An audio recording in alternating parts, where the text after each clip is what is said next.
il faisait froid, on ne dormait pas, on mangeait très peu.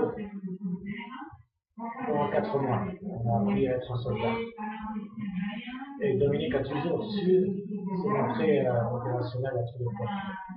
Et au-dessus de nous, à tout point, c'est la physique et mentale, de monter le truc de tout le monde. Ensuite, nous sommes partis au deuxième REP. Il faut dire qu'après les classes, les 3 premiers partaient au deuxième REP. Donc nous sommes partis au deuxième REP. Et là, on a pris le stage pour être parachutiste. Le deuxième REP, c'est le deuxième régiment pour être parachutiste. C'est-à-dire que c'était certainement le meilleur régiment au monde. On est opérationnel pour partir dans le monde entier au moins de 3 mois. Donc on a passé le brevet parachutiste et ensuite on a été réintégré, on a été affecté dans une compagnie, la première compagnie, la deuxième section. C'est une compagnie spécialisée commando et combat en localité, combat dans les villes, combat très agressif. Donc l'entrevue légionnaire a commencé vraiment ici. Elle a commencé vraiment là.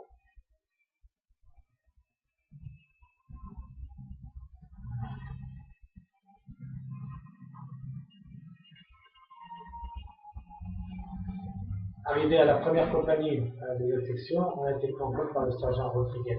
Après la récupération. Il nous passe sur la place d'armes, il nous dit voilà, je vous présente, sergent Rodriguez. Ma mère c'est une pute, mon père c'est un accro, et moi je suis un fils de pute. Voilà. Notre vie légionnaire a commencé comme ça. Donc là pareil, très dur, surtout la première année, très physique, mais très intéressant, très instructif. Nous avons passé notre brevet commando aussi. Et là, je me souviens aussi, j'ai une anecdote à vous dire. On est arrivé à Montlouis pour passer le brevet commando. Et le soir, on a fait le lit, on est parti en ville. Et il y avait des Arabes dans une boîte de nuit, c'est parti en bagarre avec les Arabes. Belle bagarre. Et les gendarmes sont arrivés, la police est arrivée. Et moi, on avait enlevé les canons, on avait enlevé les bancs de plafond, on avait tout enlevé. Bagarre avec la police, on leur a bien bombé la gueule. Ensuite, on est retourné le soir, on est retourné au camp.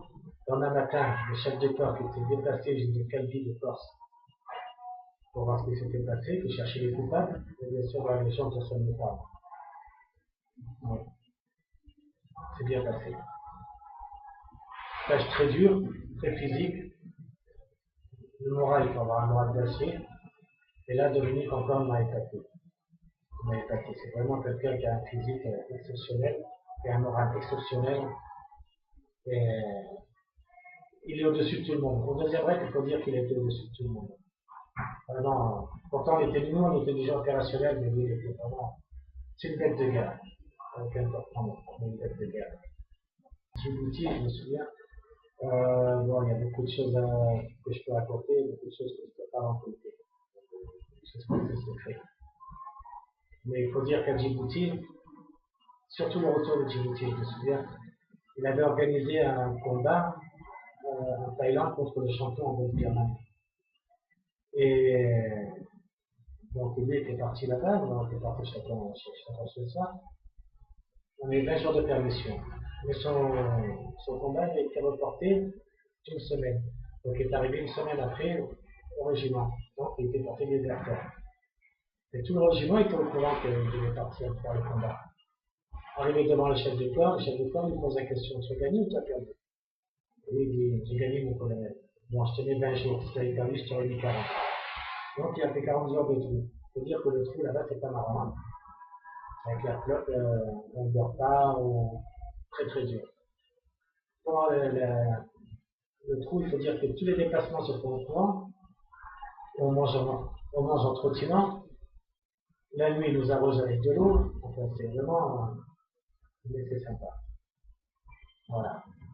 Donc il faut dire que Dominique, c'est quand même une bête de guerre, que j'ai été fier de connaître.